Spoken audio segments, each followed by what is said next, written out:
Welcome, everybody, to Star Trek Lost Stars. My name is Tony Morrow, and welcome to today on Saturday at 2:30 in the afternoon, Pacific time.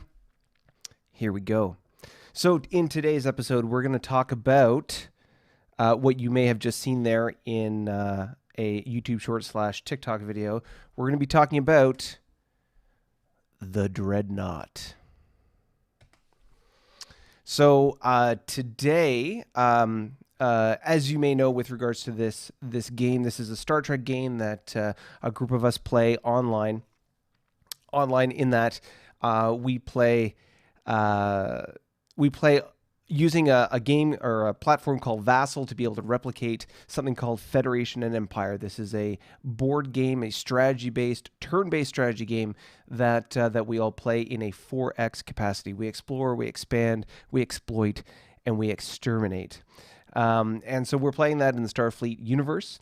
Again, under the rules of Federation and Empire, using Vassal as a way to be able to digitally reproduce the board for you in this format, and then we use something as simple as Excel to be able to manage the economics and the sort of the number crunching that goes on behind the scenes. So today's episode, normally every week we go through sort of the recap of the turn and what's been going on. In our last episode, you saw us talk about turn 51, and we planned out up to turn 60 and 61. As of today, we have not received a turn back from our game at Master. Now, as I mentioned before, at this early stage in the game, we kind of go in fits and starts when it comes to the turns. The turns come at us or come back to us in sort of these long stretches of like 10 turns at a time. And the reason why we can do that is because we have a lot of space in between us, and we're exploring that space. And there's no sort of dependency between what I do in my turn and what you do in your turn, so to speak. There's no interactivity in play there just yet. But once we start getting close to each other, can't talk today. Once we start getting close to each other, then the possibilities start to get more exciting. As you may have seen in previous live streams, we have used wormholes to be able to explore and discover the Federation. We are going to be using another gravity well very shortly in this next 10-turn cycle, to be able to launch a ship through a gravity well and see what's on the other side. Now, what can we sort of tell by the fact that we haven't got our turns back yet? Well, two things. One, there could be something on the other side when we go through this wormhole and or this gravity well, and we discover something on the other side, as in maybe there's another player. The game master may have already done that, know that there's another player on the other end, or that sort of that exit point is near another player and needs to wait for that other player to catch up with regards to their turns. Once that sort of is done, then we can sort of progress turn by turn and go from there. The other thing is that we could be getting really close to bumping into the borders of another player. Now, this could be anything from, like I say, like our borders are expanding to the point where another player is expanding, and we're going to touch, so to speak. We're going to encounter each other. And once that occurs, we're going to go by a turn by turn by turn, or one at a time kind of sequence. If that's not the case, maybe another species, maybe another player has discovered a wormhole. They're going through it. And if they're going to go through it, then maybe they're waiting for that turn to come back. Now, I think the far more likely option here is that we are close to somebody else, either through the gravity well or by just the borders. And there was a joke that was made not too long ago. Here, I'll open up the map and I will show you, for example. In other games, maps have been explored in such a way that, think of it like spokes on a bike wheel. So if in this game, for example, we know that you can go to the edge of your supply, and that's the range at which you're supported, or your ship can do the things, the special functions that it can do. So, for example, if I look in, here, I'll just zoom over here. So you can see here, this is a turn 51 map. And in this turn 51 map, you can see that our sort of exploration is very blobbish, sort of uniform. There's the bases that we're building and the way that we're building it, we're kind of moving it in a very kind of, we're sort of peeling the onion one layer at a time.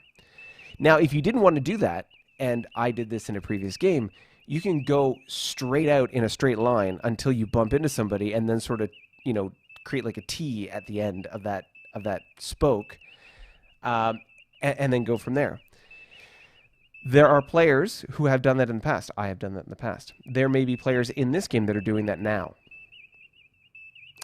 And if they are, and I will switch over to the entire map so you can see it here for a sec. So again, this is the turn 51 map, and this one includes the Federation that you can see down there. But if I go all the way out on the map, you can see that if you were, for example, in the middle of the map and you went straight out, you could possibly be within a couple hexes of me. And so why is that important?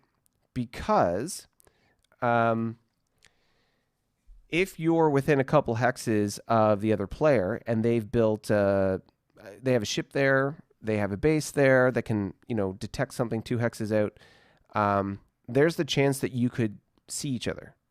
You may not know what you're seeing, like you see like a shadow sort of passing by or a sensor reading. You'll get like an indication of a size. And you saw this, I think it was, it was in the 40s when we first came across the Feds. So we saw a certain size or class of ship or hull, so we knew it was a certain size, and there was something there. So we moved towards it, and when we bumped into it, so to speak, that's when we discovered the Federation. Same idea here, in the sense that we could see something pass by, and we'd get a sensor reading on it, or there would be an indication on the map that it's this class or this size hull, and then we could move to intercept it, figure out who it is, and then go from there. Lots of options. The good news is if you've got a base or something with a 2 hex range, you can see them before they can see you. So you can sort of choose when you want to engage with them. If otherwise, you might be at a point where you're sort of right beside each other, and then you want to move into each other, and well, then you'll discover each other, and whether you want to fight or not, or whatever the case may be. Either way, the point is that today we don't have a turn back because there's some stuff going on. And one of the things that goes on in this game is that we are sort of beholden to the other players, in the sense that we all play this game together, and and this is part of the social contract that we all sign when we get in on this game. We all stick to a schedule. You got to submit your turns on time. You got to do the things you got to do so that we can, you know, progress this game. All of you gamers out there who play turn-based strategy in any way, shape, or form know it takes forever. It is not a fast thing. It's not real time. It's like first-person shooter or real-time strategy. It's not something that happens like this. It is slow and methodical. Now, we want to try and make it as fast as possible, considering, but at the same time, we have to be mindful that, there are the players in this game, and we're all playing this game for fun. So, everyone's got other things going on in their lives on the side. So whoever the other player is, we're being hung up by a player. And whoever that is and whatever's going on, we're just waiting for those turns to be submitted to be able to catch up. Because of kind of the way things are, I've only encountered one other player, the Federation. There are at least 3 other players out there in this current iteration of the game, and I don't know which one of them is sort of holding things up. It could be one of those things where all 3 of them are somehow interacting with each other, and it might have nothing to do with us. They might not interact with us at all. And it's just a matter of 2 other players are bumping into each other. We got to wait for them to sort that out. We'll see. But in the meantime, I wanted to talk to you about the Dreadnought and how we're going to be able to build a Dreadnought if we want to build one, and what the advantages are. So let's go, first of all, to the what we call the MSIT, which is the sort of the shopping list, if we'll call it that. And I'll show you the different class of hulls and what this sort of means. So if we switch over to the spreadsheet here, I will zoom in so you can see things a little sharper and clearer. So you'll see here, I've got, you see the battle cruisers at the bottom of the board, or the bottom of the screen here. These are the D-class ships for the Klingons. So these are like, if you want to think of the Klingon version of the Enterprise, this is the Katinga class, this is the D7. Those are those kinds of ships. But at this early stage in history, or in the timeline, we are dealing with the D4. The number just representing sort of the level of technology. So at the 4, we're talking an early era ship. You can see obviously above it is the D3. Now the D3 is just the previous technology era, the W. You can see over on this far column here, you've got W, Y, and so on. If I open up this little, what do you want to call it, tab, you can see here I can open up other criteria here. So we have W and Y tech. We also have M and GW. Now, I described to you before, it started at W, goes to Y, then M for the modern era, and then GW is the general war. That is the sort of the highest tech level. And so if we click on these right here, I'll open this up. Boom, all of a sudden you see all this red. The red are just ships that we can't build yet, but it shows you how we're opening up the amount of ships that can be built. So let me sort of wind this back a little bit. We'll take away the GW and I'll show you the M's. So right now I've got all the M, modern era, and the Y and the W right now. I'll take away the W just so that it doesn't kind of get in the way. So here we have, you can see the D7. Those are M era ships. So Y era, again, is the D4. That's what we've got right now. And then the D7 and the D6 are M or modern era ships. You can tell when you look down the column here, you can see that the D6 gets introduced in year 121. 120 is the nominal year for the introduction of M tech for the Klingons. And you can see here that 134 is the introduction of the D7. So obviously like 13 rather years difference between the two. And so that's significant. What's different between those ships? Well, you can see that the D7 is an 8 attack, 7 defense, whereas the D6 is straight up 7. So a little bit more offensive firepower for the D7, but this is important because there are other ships or other cruisers out there that are straight 8s. The Federation starts off with a 7-8, which is their Constitution class, or like the cruiser, and it gets upgraded to a straight 8. So, yeah, I mean, the Klingons kind of get hosed in this regard. Their ships are not necessarily the most powerful. As we go up here, though, let's take a look at this thing called the Dreadnought.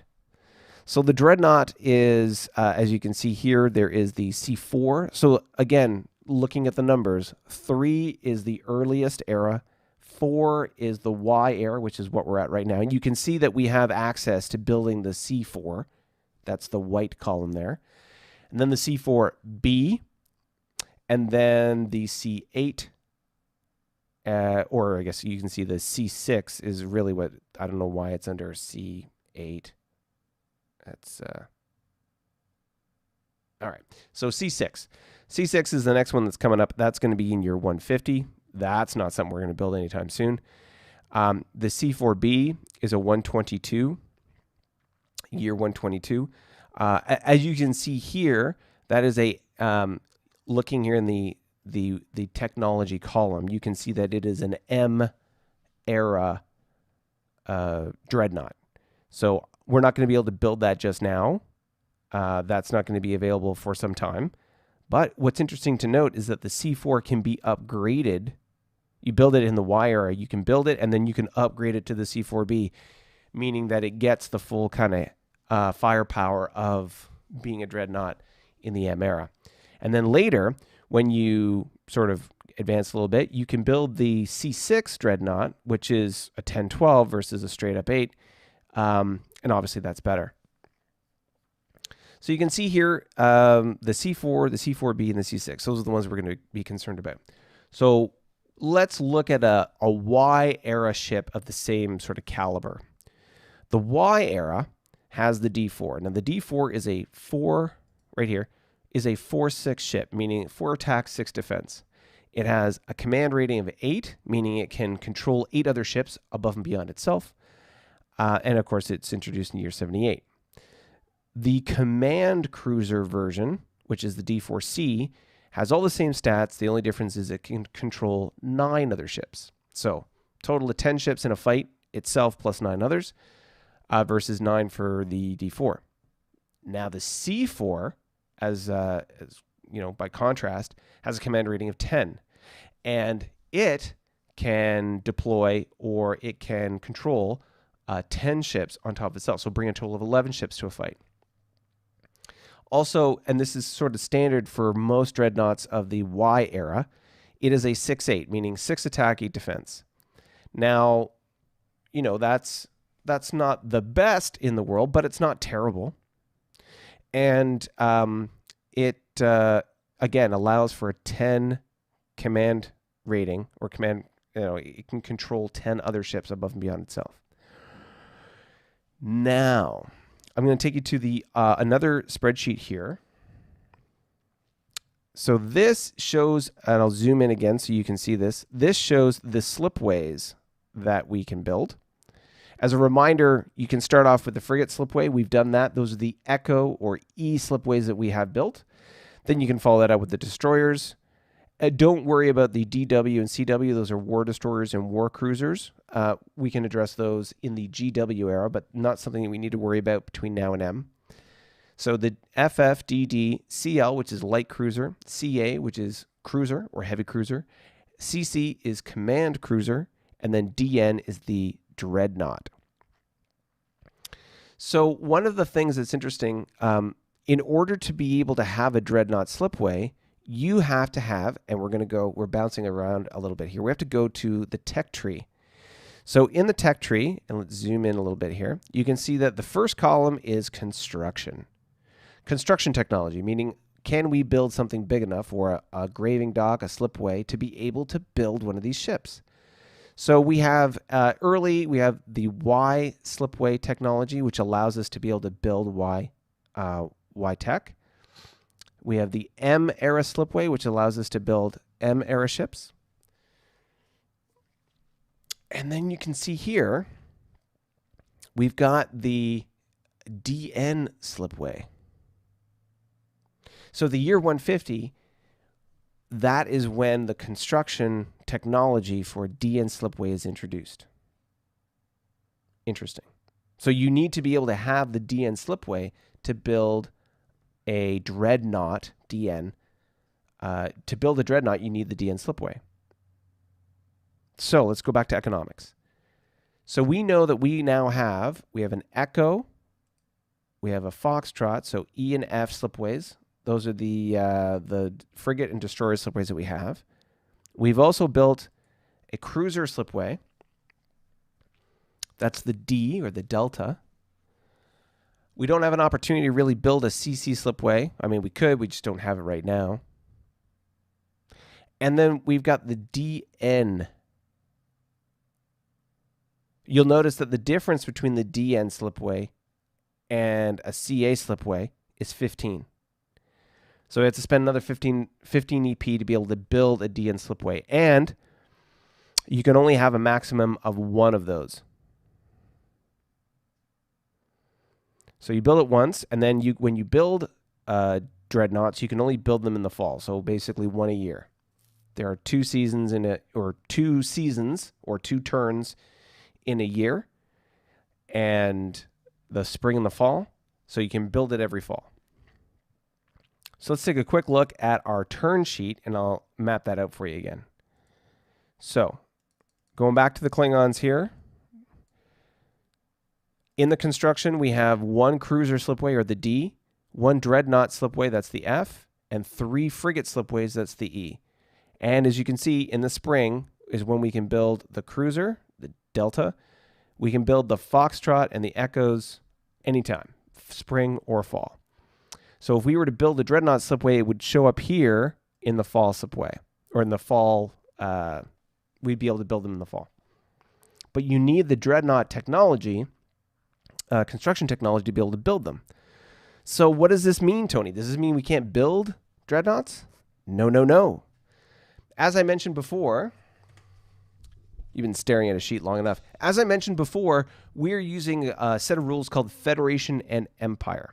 So Federation and Empire, a game originally put out by FASA, but now owned by the Amarillo Design Bureau, or ADB. And you can find them when you go to, you search them, but you can also just go to, if you go Federation and Empire, in Google, it'll take you to their website where you can find this particular game. Again, a strategy game, i.e. Risk or Civilization or Axis and Allies, if you're, again, going back to the board game. That's the game and the rule set that we're using. So I have a PDF copy of the rules, and I'm going to pop this up to show you how we can build a dreadnought when we don't have a dreadnought slipway. So here you can see in the Federation and Empire rule book, we have, 436 is the name of the rule for battleships. Now, battleships is kind of like the behemoth ship, one above dreadnoughts, and we can get to that in a moment. But this is the rule that we've adapted that we're using for dreadnoughts in this early stage of the game. Now, you can see here in cost of construction, it mentions that each turn during the production phase, so at the beginning of every turn, a player can decide if they want to have a battleship under construction. For each, well, we'll go a little further down here. So the work on the ship. If you're going to work on a battleship, it costs you 5 economic points per turn. So you spend $5, basically, we'll call it 5 million, 5 billion, whatever credits. You're spending money to be able to build the ship. Then you roll 1 die and add the result to the running total for that ship. When they say roll a die, we're talking about a D6. So a 6-sided die, most common die that you'll find. Roll that and you add that number to a running total. That running total, when it equals 40 or more, the ship is completed. Make sense? So worst case scenario, you roll a 1 every time. It'll take you 40 turns to build that ship, and 40 times 5, that's going to cost you 200 EP to make. Best case scenario, you're rolling a 6 every time, and you're going to complete it in 7 turns by comparison. So, and probably what's more common is that if you statistically average the roll, you'll probably get something like a 3 every time, maybe a 4, but let's say it's a 3. So if you get a 3 every time, it's probably going to take you about 13 turns to complete this battleship. 13 turns times 5 is, well, 75. Sorry, not 75, 65. It'll cost you 65 EP to build one of these battleships. So this is the rule that we're using when we've adapted it in the following way. So as I pull up this this rule for you, going back to our custom bespoke rules here for a second, you will see as I hover over the DN slipway, it shows us a rule. It says DN hulls can be built without a slipway by spending 3 EP per turn for 1d6 roll. It's the exact same rule for the battleship. We've just adapted it for a dreadnought. So instead of spending 5, you're spending 3 and then rolling the 1d6.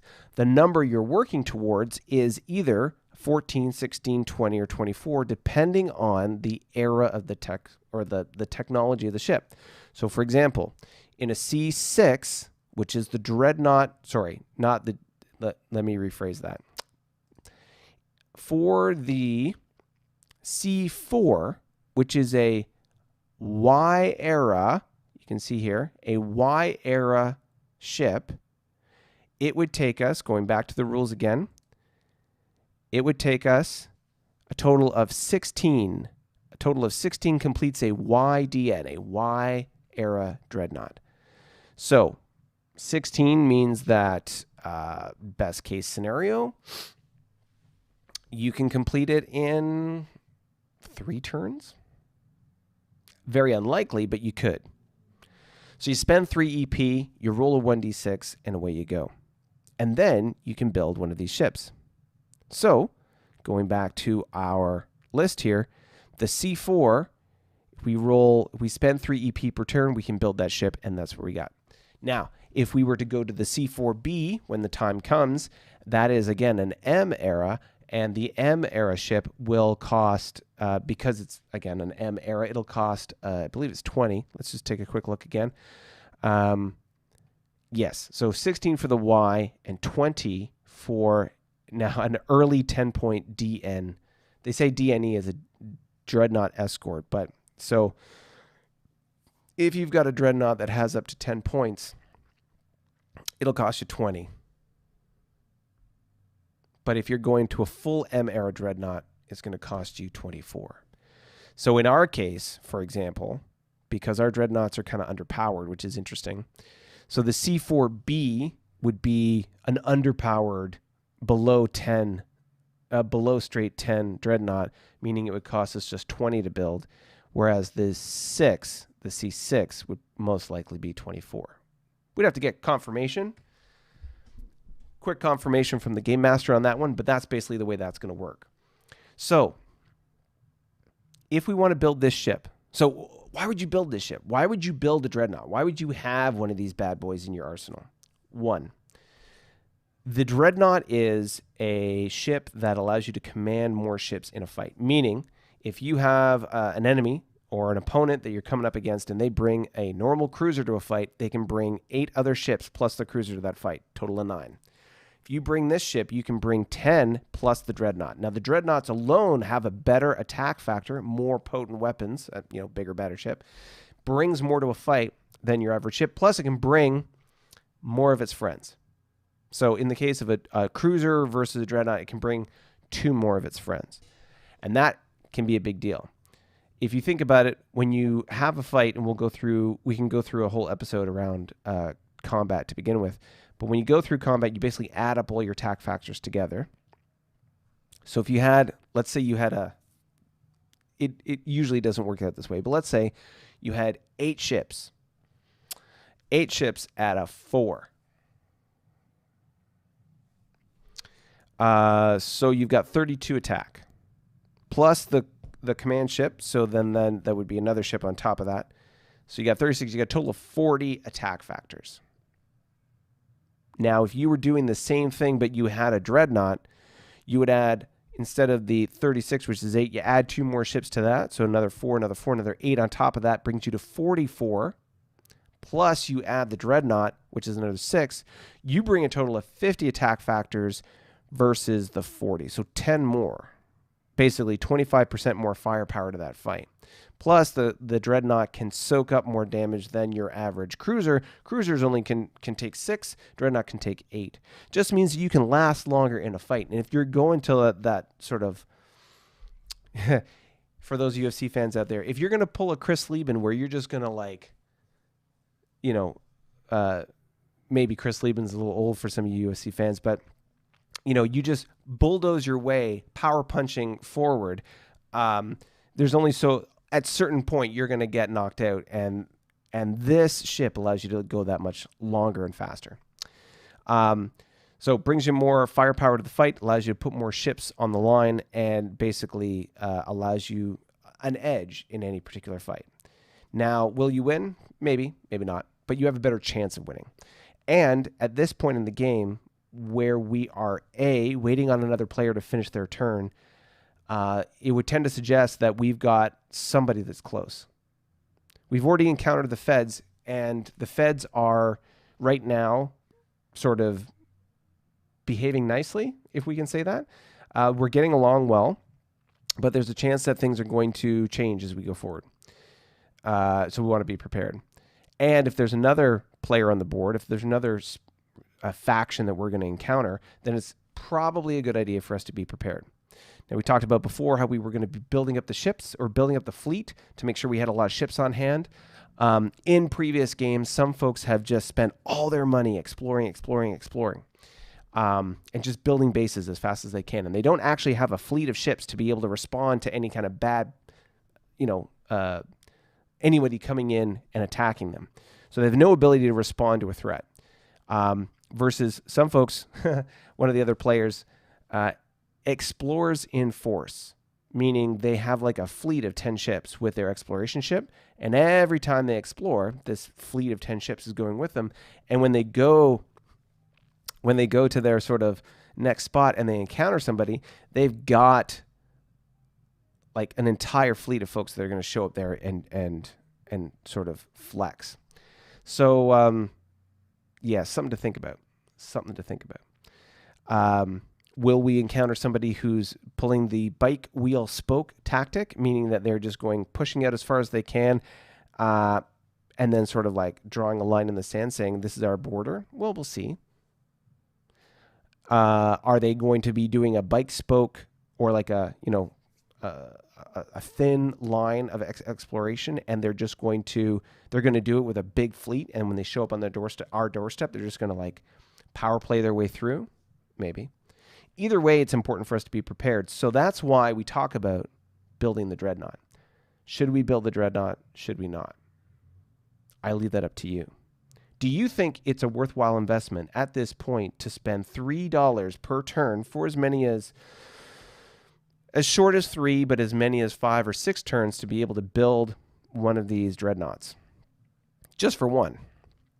One thing to think of, and I'll go back to our spreadsheet here very briefly. One of the things to think about is that we're currently making around just under 40 per turn, so 39.9. Is it worthwhile spending 10%? Well, it'll be less than 10% now because we're basically 40. But is it worthwhile spending something like 7% of what we make? And keeping in mind that if you had, let's say, 40, and you'll see this here, but when you make 40, you half that for the amount of income you actually get to spend when you're at peace. So you can see here, for example, when you're at peace, you only get 50% of your income, meaning that this 39 translates into 19 3/4, 19.75. That's how much money we have to spend. So do we want to take a full, fifth of that, almost a fifth of that, to be able to work towards building this one ship? What do you think? Do you think that's something that's worthwhile? Is it important to be able to have a substantial ship ready to go in the event of a big fight? I don't know. We'll see. I think it's a definite thing to consider, and just depends on how friendly the neighbors will be. Is the grass greener on the other side, meaning they're going to come over to our yard and try and take it, or are they going to stay on their side of the picket fence? We'll see. But only time will tell. And as the turns progress, hopefully, at some point this weekend we'll get something. But that depends on the other players to be able to get their turns in on time. And as some of the folks say on my end of this microphone, get her done. So waiting on those turns to come back. And as soon as we do, you'll be able to see some videos coming from me during the course of the week on YouTube, hinting, poking, prodding at what's coming for the next live stream. And in the next live stream, without a doubt, we will have turn updates to be able to talk about and who we've encountered, where they are, and what are we doing about it. If this is a game and, the things that I've been talking about over the past half hour have been of any interest to you, then please head over to patreon.com/Lost Stars to see about all the sort of the updates about what's coming from this channel, what's coming from this community. Join our community, hit that subscribe button, follow, and, give us a thumbs up if you like this stream. Put your notes in the comments. Tell me what's going on. What do you want to see do? What do you want to see the Klingons do in this game? How do you want us to behave? Are we bloodthirsty sort of modern Vikings going around and raping and pillaging and taking what we think is ours? Are we honor warriors that are waiting for essentially a duel with a noble and worthy adversary? Or are we just rampaging and wanting to take what we think is ours? Or are we being more diplomatic and kind of working our way through making friends, not enemies, in every direction? Totally up to you. What you want to tell me in the comments below. Write your notes, write your comments, and let us know what you want to see. Educational videos or like tutorial videos about how this game is played, going from the economics to fighting to the different units like we did today. Or do you want to talk about or explore more about the role-playing aspect, perhaps the history of the Starfleet universe, and how that all works. Because, I mean, right now, between the series Picard Season 2, well, the teaser anyway, and Discovery, the whole timeline thing is all chopped up, and you never really, it's hard to understand. I could see it's hard to kind of follow what's going on in the Star Trek universe. And the Starfleet universe, again, is different than the JJ verse and what's going on sort of on TV these days. It's very much sort of rooted and based in the original Star Trek, TOS, Shatner, Nimoy, DeForest Kelley, that kind of stuff. So if that's something, again, that interests you, then please consider heading over to patreon.com/Lost Stars, supporting us to be able to provide more content around this game. Join our community, add your comments below, and if you're interested in joining the Klingon Empire and finding a way for you to be able to play this game in this round that we're playing, either as a provincial governor, a fleet commander, a task group commander, or even just controlling a single ship, then again, patreon.com/Lost Stars, and you can see how you can offer your support and take control of your own ship. But until then, until I see you on our Patreon or your comments below, whether it's on YouTube, Facebook, or Twitch, I look forward to seeing you next week, Saturday, 2:30, for the update of what's coming in our turns. Who have we met? Where are they? And what are they up to? How are we going to respond? And do you want me to build? Do you want to build the Dreadnought? If you want to build the Dreadnought, put it down below.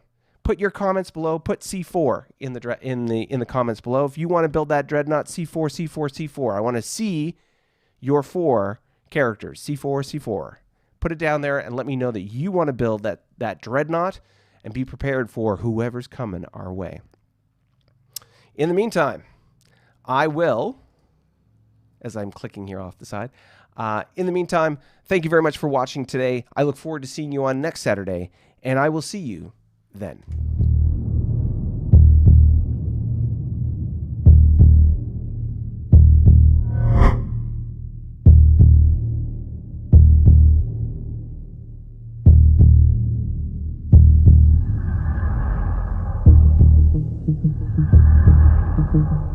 Thank you.